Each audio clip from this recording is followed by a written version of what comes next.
अब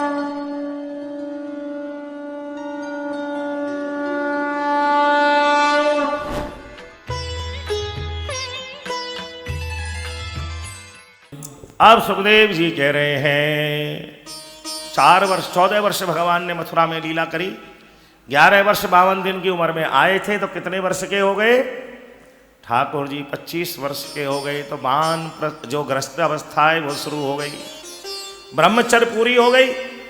तो महाराजा उग्रसेन ने, वसुदेव जी ने, देवकी मैया ने मंत्रणा करी कि भैया बालक विवाह के योग्य हो गए, अब इनका विवाह करना चाहिए।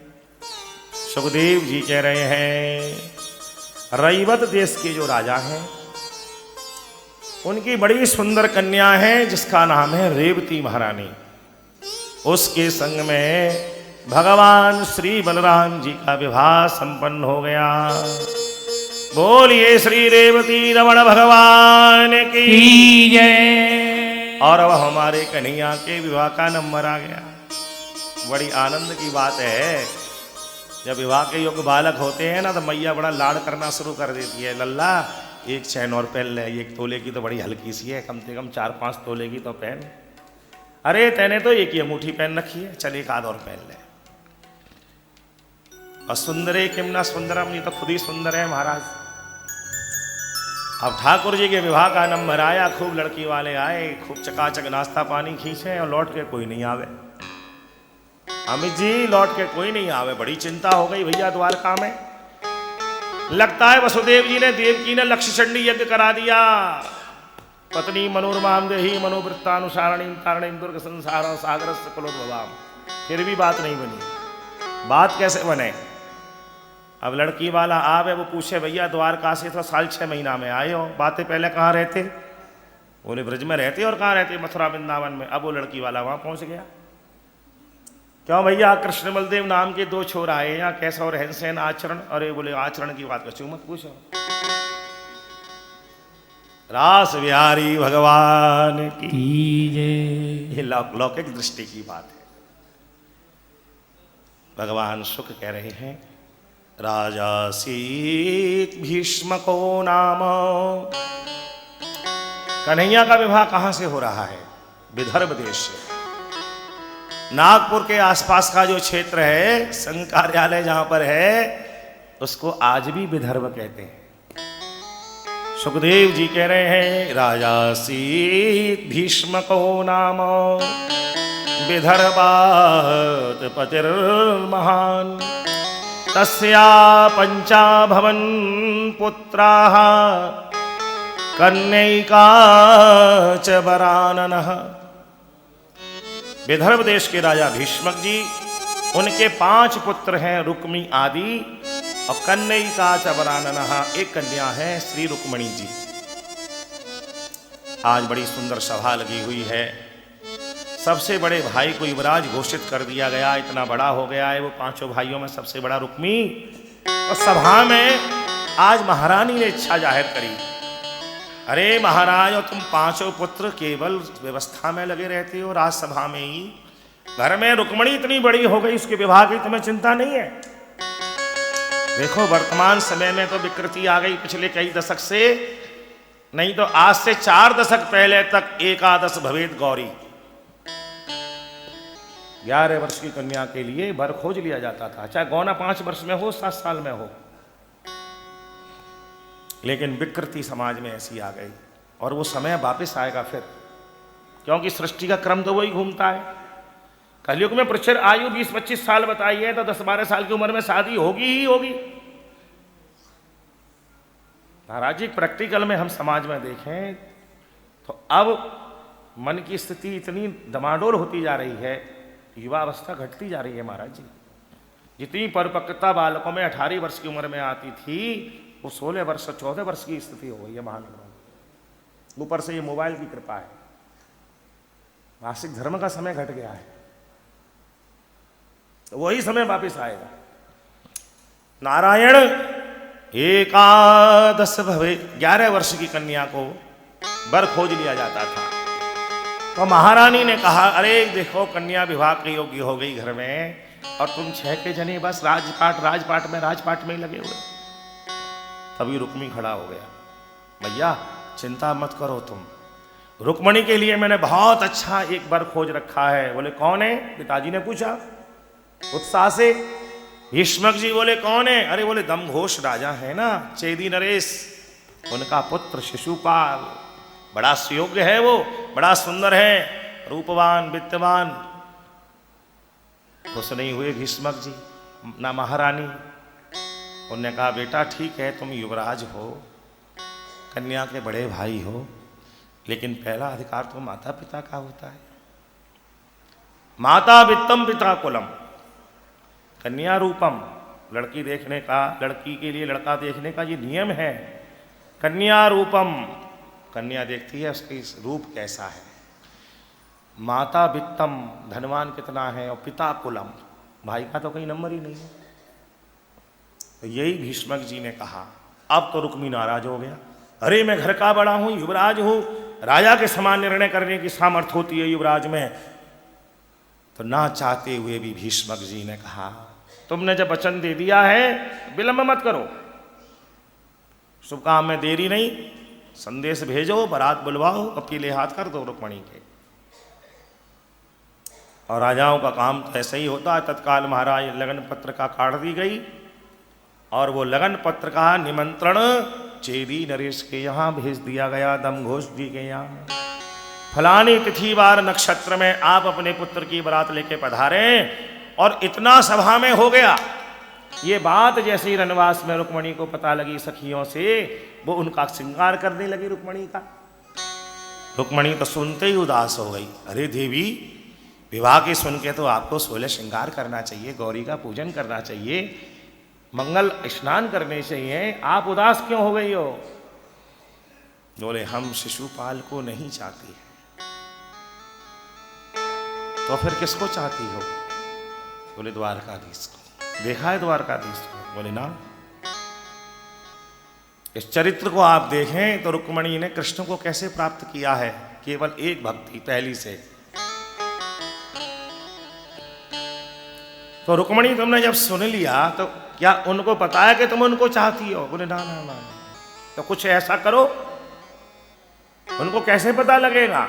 तो रुक्मणी ने बहुत सुंदर एक पत्र लिखा, और रनवास में जो देव स्थान है उसमें जो पूजा करने के लिए बूढ़े पंडित जी आते हैं, शाम को आरती करने आए, तो पत्र उनको दे दिया।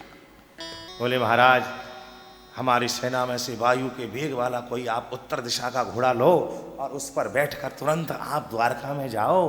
और ब्राह्मण देवता ने पत्र बगल में लिया, और रात रात में दौड़कर ही प्रातःकाल पहुंच गए द्वारका नगरी।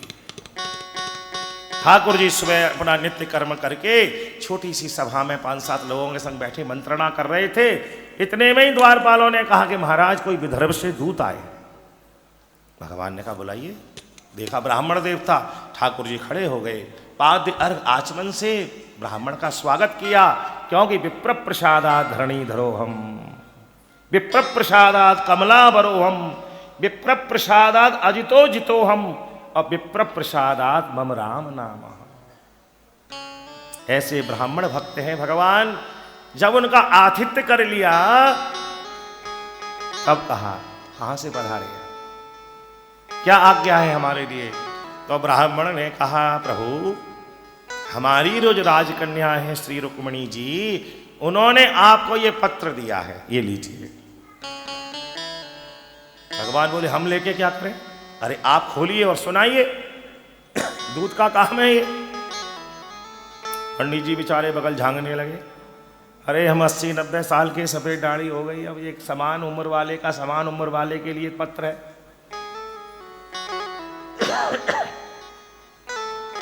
हम इसको क्या सुनाएं?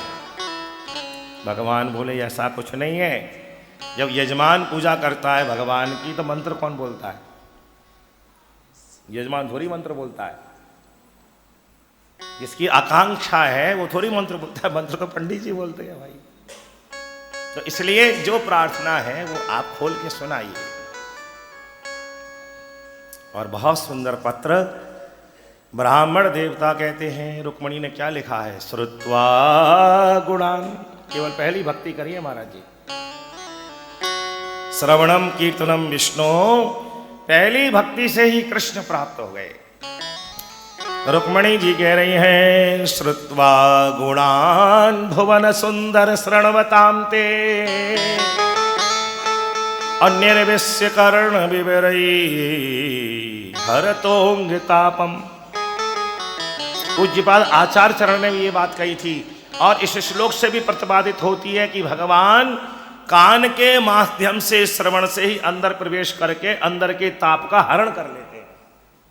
तापत्रय विनाशाय ये महात्म्य आया। और भागवत के प्रथम इस अध्याय में जब सेकंड श्लोक में मंगलाचरण में तापत्रयोन्मूलनम, महात्म्य तो कहा गया कि जीवन में जो ताप आएगा उसका हरण भगवान करेंगे। और दूसरे श्लोक में व्यास जी ने कहा तापत्रयोन्मूलनम, उस ताप को जड़ से उखाड़ के फेंक देंगे। और यहां रुक्मणी जी प्रत्यक्ष कह रही हैं कि जैसे ही मैंने आपके बारे में सुना, श्रुत्वा गुणान भुवन सुंदर शरणमतां ते निर्विश्य कर्ण विवरई, आप कानों के माध्यम से मेरे अंदर प्रवेश कर गए। हरतोंग तापम, तो ताप चला गया तो मेरा हृदय पात्र खाली हो गया, तो उसमें फिर क्या भरा? बोले रूपम रूपम दृशाम दृश्यमता। जब जगत निकल गया तो जगदीश ने प्रवेश कर लिया। रूपम दृशाम दृश्यमता मखिलार्थ लाभम त्वय्यच्युता विचित गत्रम चित्रपम में। महाराज आपका चित्र, आपकी मूर्ति यहां आकर बस गई है, और कोई नहीं घुस सकता इसमें।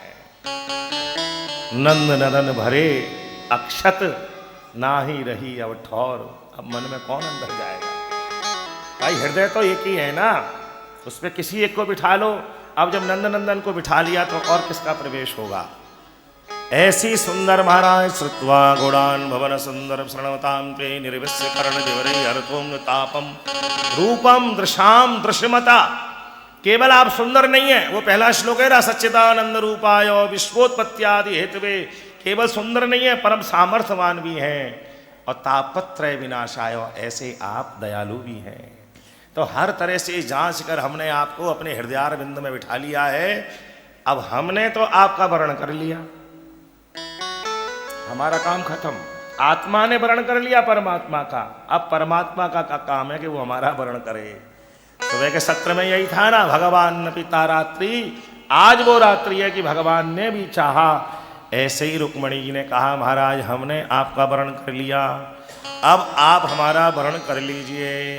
भगवान सुनते सुनते मुस्कुराते रहे। मन में सोचने लगे कि वहां तो शिशुपाल की बारात आ रही है, वहां उसका विवाह हो रहा होगा। हम तो अगले श्लोकों में गोपी स्पष्ट कर दिया है। रुक्मणी महारानी ने कहा हे प्रभु आप चाहें कि मैं कैसे आऊं, कहाँ आऊं? तो देखो हमारे यहाँ एक रीति रिवाज है। रुक्मणी जी कह रही हैं जिस दिन विवाह होगा उससे पूर्व दिन में मैं अपने नगर से बाहर देवी की पूजन करने के लिए आऊंगी। अंतपुरांबर विनाशय बंधु सेवा, बस आप वहीं आ जाइए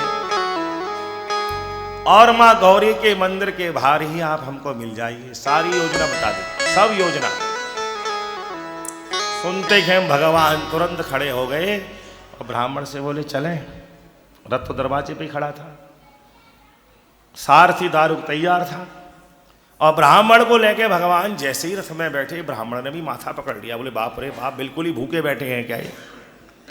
क्या रिश्ता नहीं होता क्या इनका? भाई इतना बड़ा यदकुल है, मैया देव की है, वसुदेव है, रेवती भाभी है, बड़े भैया बलराम हैं, महाराजा उग्रसेन हैं, अक्रूर हैं, उद्धव हैं। किसी से तो पूछते कि हम विवाह करने जा रहे हैं। ये तो ऐसे टूट के पड़े जैसे कि तारा टूट गया हो। और भगवान ने दारुक से कहा रथ को दौड़ा लो, और महाराज रथ दारुक ने दौड़ा लिया। बीच में से कहीं से आ रहे थे बलराम जी, सामने आके खड़े हो गए। चौरे दारुक कहाँ लेके जा रहा है कन्हैया को तू? अब भगवान बोले देखो 2-4 साल पहले अपनी करके बैठ के, हमारे की चिंता नहीं है कि कोई अपनी साली फाली भी ढूंढ लाते। अब जैसे तैसे जब बानक बन रहा है तो सामने से आके पूछ रहे हैं कि कहाँ जा रहे हो बताओ। टोक दिया, विघ्न करते ना बन गए। विघ्न हरते बना बनना चाहिए बड़े भाई को, और जो विघ्न करते ना। महाराज गणेश जी के दोनों नाम आते हैं सहस्त्र नाम में। गणेश सहस्त्रनामा वाली को पढ़ोगे तो विष्णु हरते विघ्न करते नमा और विघ्न हरते नमा दोनों आए। नहीं पूजोगे तो कर भी देंगे विघ्न। नारायण। अब भगवान तो कुछ नहीं बोले, ब्राह्मण देवता को इशारा दिया कि जरा बताओ। तो ब्राह्मण ने कहा मैं विदर्भ का दूत अपनी राजकन्या रुक्मणी जी का पत्र लेकर आया था, उसको सुन के ये विदर्भ जा रहे हैं। ओहो अच्छा अच्छा अच्छा, अरे वहाँ तो हमारे चेले शिशुपाल की शादी है, जरासंध है, सब आएंगे, लेकिन कन्हैया वो सब हमसे शत्रुता रखते हैं। जितने भी बाराती आने वाले हैं वो सब द्वारका के शत्रु हैं, तुमको ऐसे नहीं जाना चाहिए, द्वारका की सेना को संग लेके आओ। कन्हैया बोले ये तुम्हारे हलमूसल कब काम आएंगे। नामकरण के समय गर्गाचार्य जी ने कहा अयम ही रोहिणी पुत्रो रमयन सोहृदोघ्री आख्यास्ते रामा इति बलाधिक्यात्। पृथ्वी पे बल में सबसे ज्यादा अधिक हो तो ये अचार डालोगे बल का। अरे हम अपना विवाह करेंगे, सेना को तुम देखना, जरासंध से तुमने बटना। बलाधिक्यात् बलम बलू, ऐसे बल को लेके क्या घूम रहे हो। ठाकुर जी ने तो अपना रथ दौड़ा दिया। बलराम जी महाराज पीछे से द्वारका की सेना को लेकर आए हैं। वर्णन है कि ठाकुर जी तो कुंडलपुर के उसी मंदिर के पास आकर खड़े हो गए जहां कहा रुक्मणी जी ने गौरी जी के मंदिर के बाहर, और इधर शिशुपाल की बारात जनमासे में आ गई। वहां उसके मंगलचार शुरू हो गए, यहाँ रुक्मणी महारानी के मंगलचार शुरू हो गए। और दोपहर तक जब महाराज उपटन और हल्दी और मेहंदी और तेल और बान और भैया अछूता और कंगण बंधन और भात जो भी कुछ होती है रस्में वो सब हो गई। उधर महाराज बारात की तैयारी, इधर रुक्मणी महारानी ने 16 श्रृंगार किए, स्नान करके ब्राह्मण पत्नियों के संग में सज धज के मंगल गान करती हुई गौरी पूजन के लिए आई हैं।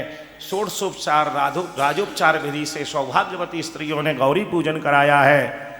और गौरी पूजन के बाद में उन्होंने प्रार्थना करी जान गौर अनुकूल सिय ही हरस न जाए के मंजुल मंगल मूल बामे अंग फड़कन लगे। एक पुष्प गिरा है, उनको आंचल में आशीर्वाद में प्राप्त हुआ। और जैसे ही वो मंदिर से बाहर आई, रुक्मिणी को ये पता लग गया था कि कृष्ण आ गए हैं। उसने रुक्मिणी के लिए बहुत सेना खड़ी कर दी सुरक्षा के लिए, लेकिन यूपी पुलिस की तरह ही होगी शायद। नारायण। जब रुक्मिणी महारानी निकली है मंदिर से बाहर, कन्हैया रथ के पे खड़े हैं, दारुक बिल्कुल तैयार स्टार्ट करे हुए, और बड़े बड़े आजान बाहु से भगवान रथ से उतर के रुक्मिणी की ओर आ रहे हैं। रुक्मिणी जी कृष्ण की ओर आ रही हैं, और सारे सुरक्षा और नगरवासी एक दूसरे की माधुरी पर ही मोहित हो गए। वाह, कैसा भगवान का मयूर पक्ष से युक्त मुकुट है, कैसे ठाकुर जी की अलकावली है, कैसे भगवान के कजरारे नेत्र हैं, कैसे भगवान के नखाग्र पे मोती है, कैसी शंख के समान ठाकुर जी की गिरवा, आहा उसके ऊपर कैसी कौस्तुभ मणियों की माला, कैसे बाजूबंद आजान बाहु भगवान के हाथ, आहा पीताम्बर पे कितनी सुंदर करधनी। और इधर के लोग उधर, और कुछ रुक्मिणी को देखकर मोहित हो गए।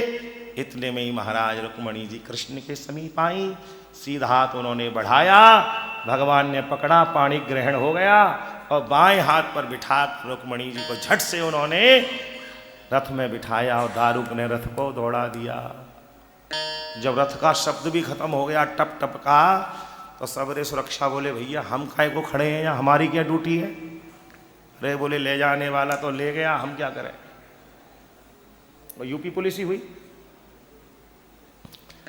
इतने में ये समाचार जब जरासंध को मिला, शिशुपाल को मिला, सज धज के तैयार बेचारा, मुकुट और सब कंगन फंगन बांध के, और जैसे ही पता लगा कि रुक्मिणी का हरण हो गया, बहुत तगड़ा संग्राम हुआ देवासुर के समान। बलराम जी ने अपने हल और मूसल का अनुसंधान करके सारे राक्षसों का नाश कर दिया। रुक्मिणी का भाई रुक्मी अपनी सेना को लेकर कृष्ण से लड़ने आया, और प्रण करके आया कि यदि कृष्ण को मार के बहन को नहीं लाया तो नगर में नहीं आऊंगा। भगवान के संग उसका घनघोर युद्ध हुआ, परास्त कर दिया भगवान ने। और जैसे ही मारने लगे उसको केस को पकड़ के बलराम जी ने कह दिया ऐसा मत करो, साला है, इसको नहीं मारना चाहिए। कलयुग में तरुणी प्रभुता गे शाल को बुद्धदायका। कलयुग में प्रभाव महाराज जी बड़ा विकट हो गया है। घर में कोई बड़ा कार्य हो, बड़ा भाई बैठा हो और साला बैठा हो तो ऐसी बुद्धि मारी गई है हमारी, साले से चला करते हैं। भागवत के महात्म के प्रथम अध्याय में ये मंत्र, तरुणी प्रभुता गे। भगवान ने उसको क्षमा किया, केवल उसके बाल का वपन करके रुक्मी को छोड़ दिया। और वो भी महाराज अपने वचन को निभाते हुए अपने नगर में वापस नहीं आया कुड्डलपुर में, उसने अलग अपना भोजकट नाम का नगर बसा लिया। और अब भगवान नंद नंदन